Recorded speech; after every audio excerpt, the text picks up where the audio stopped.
I was long overdue for a new phone, and I had been wanting a Razer phone 2 for quite some time. So I finally picked one up earlier this year. I think it was January, February. And I intentionally got it with the purpose of having high processing speed and 144 hertz screen. I didn't really intend to game on it, but it didn't take me very long after getting it to decide actually I did want to game on it. That was a pretty cool platform.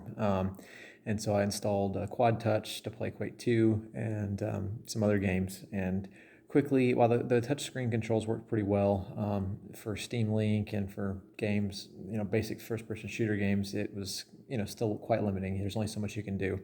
To that end, it didn't take me very long to start looking for controllers.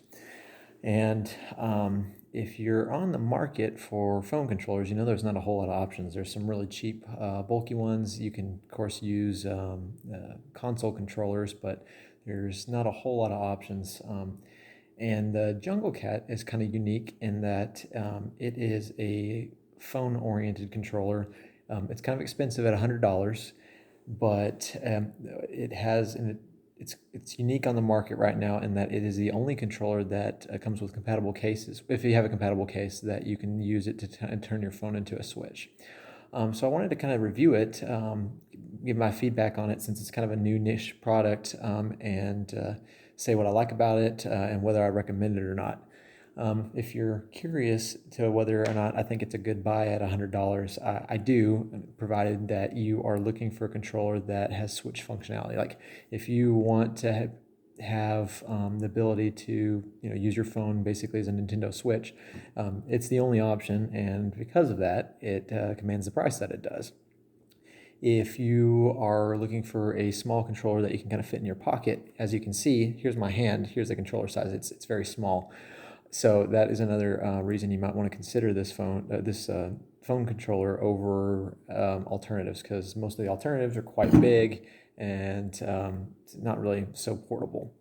With that said, you can get a PlayStation 4 controller working, my understanding, and it's half the price, and you can use it with a PlayStation and lots of other things.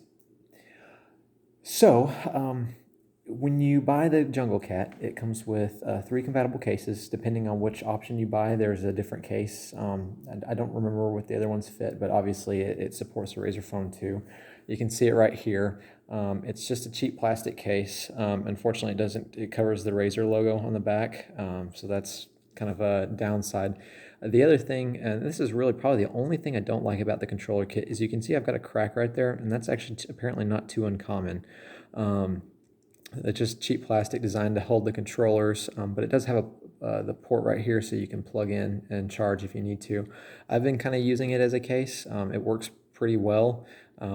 One of the things I was concerned about is if I was getting it in and out constantly, for controllers, if it was going to scratch up my phone just because of the nice finish. It doesn't at all. And it comes in pretty easy in and out, as you can see. The downside to that coming in easy and out is that if you drop it, which one day I did, you can kind of see how it slipped out of the case and still clipped the corner right there. So it's mostly just to hold your phone and give it the Switch controller functionality. The controllers themselves are excellent build quality. They're better than the Nintendo Switch Joy-Cons as far as I'm concerned. The buttons and the ergonomics, I was a bit concerned because you can see how small this is, that it would be uncomfortable to play on for long periods of time, especially in this small controller format. But that's not the case at all. I'm thoroughly impressed with this controller. You can get cheap controllers and expensive controllers, and it's really important to have a good feeling one. And this is among the top build quality of any controller I've ever had or touched, and I've used a lot. So very high marks on that regard. The ergonomics are great. Now you can play. I've played for several hours straight without any issue. The battery life is pretty ridiculous. I've actually only charged these twice, and I didn't even probably need to charge them the second time.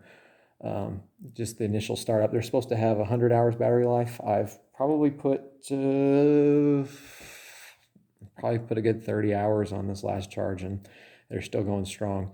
They pair pretty much instantly. There's the power buttons right here, which is that's the only thing. It's kind of a minor. I don't love these power buttons, but you flip them on like this, and the blue means it's connecting. The green means it's connected. It usually doesn't even take that long to be connected.